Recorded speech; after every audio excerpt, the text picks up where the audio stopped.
അല്ല ഗായ്സ്, നമ്മൾ ആംസ്റ്റർഡാമിൽ ചെറിയൊരു ഹോളിഡേക്ക് വന്നതാണ്. അപ്പോൾ ഹോളിഡേക്ക് വന്നപ്പോൾ നമ്മൾ ആംസ്റ്റർഡാമിലാണ് നമ്മുടെ ഹൈനിക്കേൻ്റെ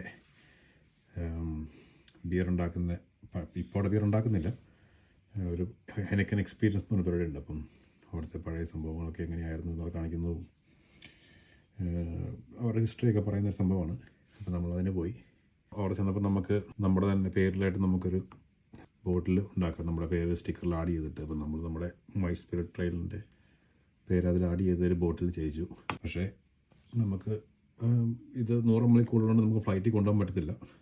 നമ്മൾ റിട്ടേൺ പോകുമ്പം നമുക്ക് ചെക്കിൻ ലഗേജ് ഇല്ല, ഹാൻഡ് ബാഗ് മാത്രമേ ഉള്ളൂ. അപ്പം ഫ്ലൈറ്റിൽ സമ്മതിക്കത്തില്ല. അപ്പോൾ അതുകൊണ്ട് ഇത് കുടിച്ചിട്ട് കുപ്പി മാത്രം കൊണ്ടുപോകാന്നുള്ള വേറൊരു ഓപ്ഷൻ ഇല്ല. അപ്പം അതുകൊണ്ട് നമ്മൾ ഇന്ന് രാത്രി അതടിക്കാമെന്ന് വിചാരിച്ചു. അപ്പം നമ്മൾ ചൂസ് ചെയ്ത ലോഗോ ബോട്ടിൽ ഹൈനിക്കേൻ സിറ്റി എഡിഷൻ ആംസ്റ്റർഡാം എന്ന ലോഗോയാണ്. പിന്നെ അതിൻ്റെ ബോർഡിൽ അവർ നമ്മൾ മൈ സ്പിരിറ്റ് ട്രെയിൽ എന്ന് അവർ എഴുതി തന്നു. അപ്പം ഇത് ബിയർ വരുന്നത് 330 ml ബിയർ വരുന്നത്. 5% ആൽക്കഹോൾ പെർസെൻറ്റേജ് വരുന്നത്. അപ്പോൾ ഇന്നലെ അവിടെ വിസിറ്റ് ചെയ്തപ്പോൾ നമുക്ക് അതിൻ്റെ ആംസ്റ്റർഡാം മറ്റേ ഹൈനിക്കനെ കുറിച്ച് കുറച്ച് ഹിസ്റ്ററിയൊക്കെ പറഞ്ഞു തന്നു. മാൾട്ട് ചെയ്ത ബാർലിയാണ് ഇതിൽ ഉപയോഗിക്കുന്നത്. അപ്പം ഒത്തിരി മാൾട്ട് ചെയ്യത്തില്ല, കാരണം അവർക്ക് ഹൈനിക്കേൻ്റെ ഫിനിഷ് വരുന്നതൊരു ഗോൾഡൻ കളറിലാണ് ഫിനിഷ് വരുന്നത്. അതുകൊണ്ട് അവരൊരു കുറച്ചേ മാൾട്ട് ചെയ്യത്തുള്ളൂ. കൂടുതൽ മാൾട്ട് ചെയ്യുന്നതനുസരിച്ചിട്ട് ബിയറിൻ്റെ കളറ് ഡാർക്കായി വന്നുകൊണ്ടിരിക്കും. നമുക്ക് ഇത് പൊട്ടിക്കാം. അപ്പം നമ്മുടെ ഗ്ലാസ് ഒന്നും ഇല്ലായിരുന്നു. നമ്മൾ താഴെ ബാറിൽ പോയി വെച്ചപ്പോൾ ഒരു ഗ്ലാസ്സൊക്കെ അവർ ഇങ്ങി തന്നു. ഓപ്പണറില്ല. അപ്പോൾ കടിച്ച് ഓപ്പൺ ചെയ്യാം.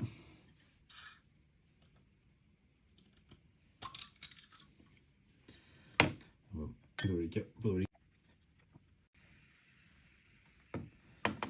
പിന്നെ അവർ പറഞ്ഞേ നമ്മൾ ഒഴിക്കുമ്പം കുറച്ച് പതപ്പിച്ച് ഒഴിക്കണം. പതപ്പിച്ച് ഒഴിക്കാൻ ഇതിപ്പം പത കുറവാണ്. നമ്മൾ മറ്റേ ഡ്രാഫ്റ്റ് ബിയർ ഒഴിക്കുന്നതിനേക്കാളും കുറച്ച് പത കുറവാണ് ബോട്ടിൽ നിന്ന് ഒഴിച്ചപ്പം, കാരണം മെല്ലെയാണ് ഇതിനേക്കുന്നത്. പക്ഷേ ഇന്നലെ ഒരു കാര്യം പറഞ്ഞു, നമ്മൾ ഒഴിക്കുമ്പം കുറച്ച് പതപ്പിച്ച് ഒഴിക്കണം. അപ്പോൾ ഇന്നലെ ഞാൻ ചെയ്തൊരു വീഡിയോയിൽ ഞാൻ ചെയ്യുന്നുണ്ട്.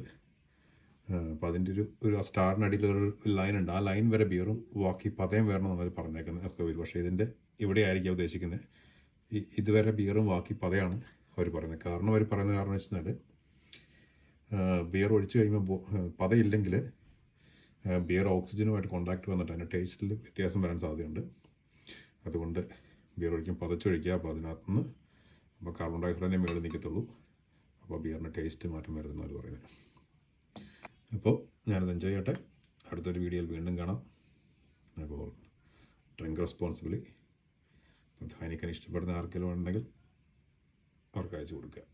ഓക്കെ, ദെൻ അടുത്തൊരു വീഡിയോ കാണുന്നവരെ ബൈ, ചിയേഴ്സ്.